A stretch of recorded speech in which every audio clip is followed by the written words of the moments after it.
મિત્રો મારા વિડીયોમાં આપ સૌનું હાર્દિક સ્વાગત છે। મારે તમામ વાલી મિત્રોને એક વિનંતી છે કે તમારો કિંમતી સમય કાઢીને આ વિડીયો અવશ્ય જોજો, નહીતર તમારા બાળકને પણ ચાંદીપુરા થઈ છે। આ ચાંદીપુરા વાયરસ સેન્ડ ફ્લાય એટલે કે રેતીની માખી।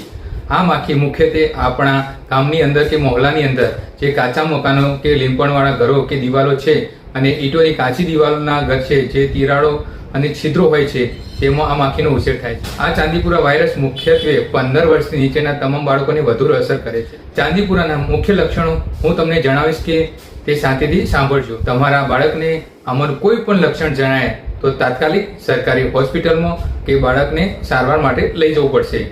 આ લક્ષણો મુખ્યત્વે બાળકની અંદર અચાનક જોવા મળે છે। બાળકને સખત તાવ આવે છે એટલે કે હાઈ ફીવર, ઊંચો તાવ આવે છે।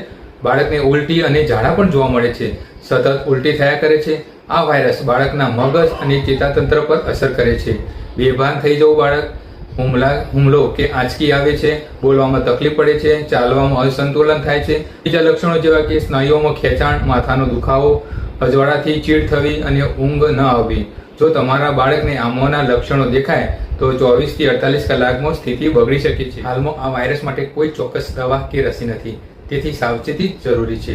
સૂતી વખતે ફરજિયાત મચ્છરદાનીનો ઉપયોગ કરો અને શરીર પૂરું ઢંકાય તેવા રક્ષાત્મક કપડાં પહેરો। ઘરની સ્વચ્છતા, ગંદકી કે કાદવવાળી જગ્યાએ આ માખી વધે છે। ઘરમાં દિવાલોના છિદ્રો કે તિરાડો બંધ કરો। આસપાસનું વાતાવરણ પાણી ભરાવા ના દો। ઢોર, મરઘીના વાડા અને છાણનો ઢગલો રહેઠાણથી દૂર રાખો। જંતુનાશક દવાનો યોગ્ય છંટકાવ કરો। જો બાળકને અચાનક ઊંચો તાવ, આંચકી કે બેભાન જેવા કોઈ પણ લક્ષણો દેખાય તો સમય બગાડ્યા વિના તરત જ નજીકની સરકારી હોસ્પિટલ ડોક્ટર પાસે લઈ વહેલું નિદાન જીવ બચાવી શકે છે। મારો આ વિડીયો અન્ય લોકોને શેર કરો, જેથી માતા પિતા જાગૃત થાય અને પોતાના બાળકને બચાવી શકે।